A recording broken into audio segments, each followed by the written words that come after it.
We haven't obviously talked to you in a long time, so a lot's happened. Well, actually, nothing happened, which is kind of the story. What was your anticipation going into that July 15th deadline? How much of a chance did you think there was of getting something done? Well, from my end, I was hoping to get things done and get settled, but obviously we didn't get to that point. So I guess I left it at that date and kept it moving. Did it get close at any point? I mean, not close enough to get done, so no. Disappointment on your part? Frustration? Anything? I mean, yeah, obviously, because I mean I've been here, so obviously from my end, I would love to be here for the long haul, but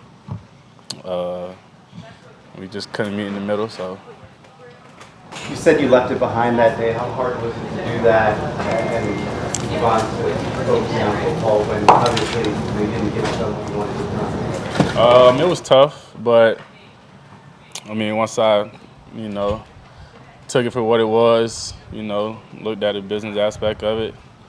I mean, I'm just here to play football at the end of the day, so that's what I'm gonna do to the best of my ability.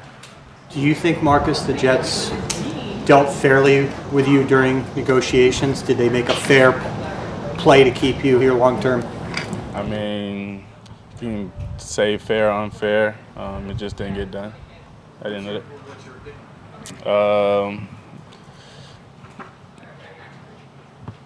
Somewhere in the middle, but like I said, from my end, I wasn't happy. I wasn't satisfied. So Has this experience changed your feelings that you want to be here long term?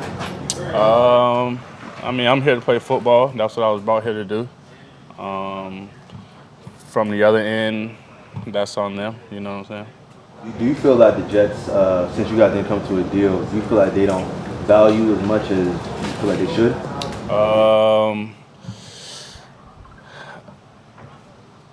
It's tough to say. I mean, I'm not in their meetings, stuff like that, so I don't know what's being said.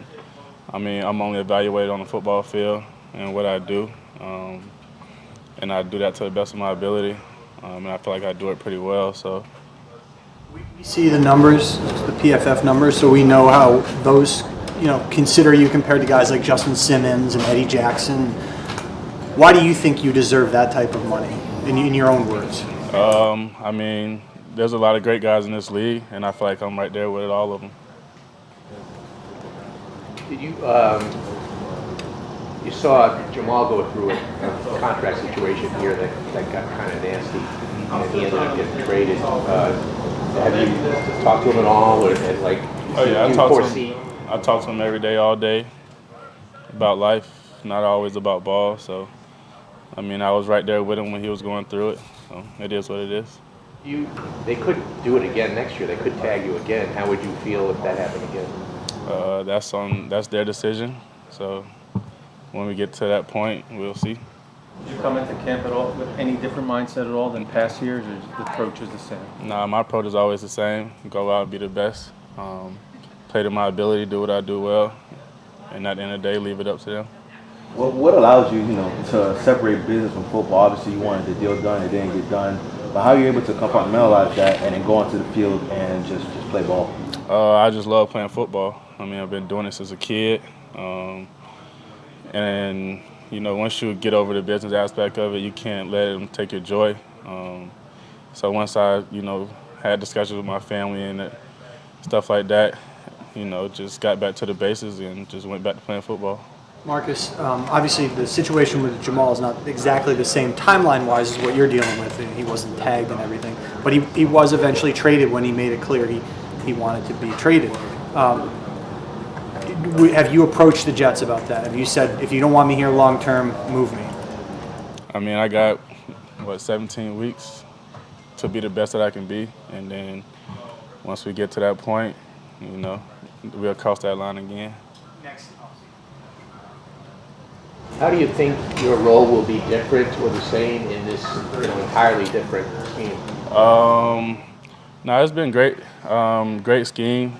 Just got to find, where I belong. I'm sure the coaches do a great job putting me in places that they need me in. To to use my abilities and just go out there and play football for my team. What are your initial impressions of Robert Saleh? I love him. So far, so good. He's been helping me a lot. Just get used to the different things because a lot of things are new. We have our small talks on the side. He's coaching me up. So it's been great so far. I have no issues at all. Obviously, the cornerback room is young, inexperienced, they're developing. So how much responsibility goes on you to help the development, whether it's on the field, off the field? How much onus do you take on that? I feel like I've been taking ownership, in that DB room since day one, since I got here. So it hasn't changed, on the field, off the field with those guys. I'm here to get better as for myself and for my teammates to help them get better. It's a collective effort. So, Sorry. Do you enter this season with more of kind of a chip on your shoulder? I know that's a cliche, but to show this team, hey, look, you don't want to pay me like an elite safety. I'll show you guys I am an elite safety. I always had the same approach. Like I said, go out and be the best that I can be. Not here to prove anybody right or wrong. I'm here to, prove myself right. Put in the work. Let my play do the talking, and that's it. What have you seen from Zach Wilson so far in terms of obviously on the field, and then he embraced the leadership role pretty early as well? No, he's been doing a great job. The guys are loving him, and that's the main thing. Being a young guy, having the rest of the team embrace you. He's learning fast. He's having a great camp so far, making great balls, making great throws and things like that. So I'm excited for him. We're all on the same team, so I root for him. Jamal, do you have any advice for a contract then? Nah. We don't always talk about contracts and ball and stuff like that. But you just tell me to handle my business like always. Did you learn something from watching him go through that, and did that kind of help you navigate this whole thing? Yeah, like I said, since day one, we went through a lot of things together. So we talked about his situation. We talked about my situation. We hope for the best for each other. That's it at the end of the day. Do you think you obviously entered the league as a bit of an older player, which has its advantages in terms of maturity and stuff. Yep. But do you think that they're holding your age against you? I only played 4 years of professional football going into this year, so I don't think the mileage or age has to do with anything like that. I feel like I can run around for years to come. So, do you think that they think it does? You guys? I have no idea. Like I said, I'm not in their meetings, so.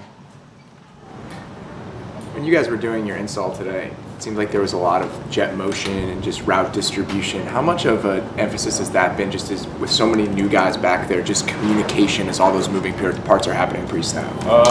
Well, we're a new unit, with me and Marcus. So, communication is big right now. The faster we can get on the same page, the better we'll be off. I feel like we've been doing a great job so far, communicating on the field and off the field. And I think it'll help. He's played a lot of ball in this league. He's seen a lot of ball, so I'm learning from him just as much as he's learning from me, and so we're both getting to know each other. Just about how you guys see things, you're trying to get on the same page. Like, all right, if I see this, just understand this is how I'm going to respond. Is that what the process is like? Yep. Just small talk, just seeing things through, talking about it, talking about it on the film, in the room, on the field also. So we're getting better. Marcus, do you still want to be here long term? Oh yeah, wherever I'm welcome. You know what I'm saying? Like I said, I was drafted here, so I'd love to be here.